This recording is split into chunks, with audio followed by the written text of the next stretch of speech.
Nagbigay ng reaksyon si Yusek Claire Castro kaugnay sa sinabi ng dating senador na si Bong Revilla Jr. na wala man lamang umanong due process na nangyari matapos maglabas ang korte ng arrest warrant laban sa kanya at sa aning pangsakot sa anomalya ng flood control project. Ayon kay Yusek Castro, normal lamang umano sa isang akusado ang naging reaksyon ng dating senador. Nanghinga naman si Yusek Castro ng kung ano ang naging reaksyon ni PBBM sa nangyari kay Revilla. Sinabi nitong nalungkot umano ang Pangulo dahil kaalyado nito si Revilla noong nakarang eleksyon. Gayunpaman, giniit ng Malacanang na wala umanong papanigan si PBBM.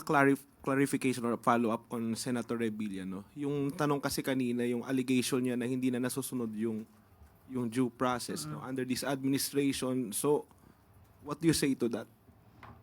Sa atin po, muli, ang gusto ng Pangulo, laging due process. Kaya nga siguro po nagtagal ang ibang pagsasampa ng kaso dahil kinakailangan pong igalang ang due process.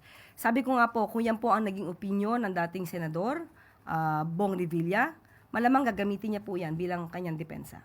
So kung ganyan po yung paniniwala niya, kailangan din naman po niya itong idepensa or panindigan at magbigay siya ng mga ebidensya patungkol dito. As far as the administration is concerned, hindi totoo yun na meron pa ring rule of law na yung proseso na susunod under this admin. Yes, at yan po ang utos ng Pangulo. Tandaan po natin, ayoko man banggitin, pero ang kasama ng Pangulo sa alyansa ay walang iba, kundi ang dating Senador Bong Revilla. At si Senator Bong Revilla ay sumuko po. Ginalang ang proseso. Iginalang ang warrant of arrest, iginalang ang korte. Binanggit na po natin, pag-shield, hindi po ito para mag-cover up ni Numan. Dahil ang Pangulo, sinabi ng makailang beses, ulitin ko po, walang sinasanto.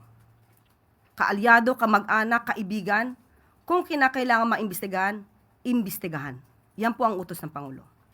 With the latest turn of events, in particular, itong nangyari kay dating Senador Bong Revilla, simula na ba ito ng pagpapanigot doon sa mga big fish na nasasangkot sa flood control project? Hindi po siya simula. Halos nasa gitna na nga po siguro tayo eh. Dahil tandaan po natin bago magpasko, marami na po ang nagkaroon ng warrant of arrest. Marami na na-issue ng warrant of arrest. Isa rito, hindi lang siguro tinutulong ng iba, na big fish ang Diskaya. Sila po ay naaresto. Si Sara Diskaya ay napa-aresto, napakulong bago magpasko. So, hindi po ito yung initial na pagpapanagot sa mga sinasabing big fish. Yusek, follow-up lang doon kay Senador Bong Revilla. Anong naging reaksyon ng Pangulo? Nalungkot ba siya lalo't alam natin na magkaalyado sila and kasama pa siya sa ticket nung huling senatorial election.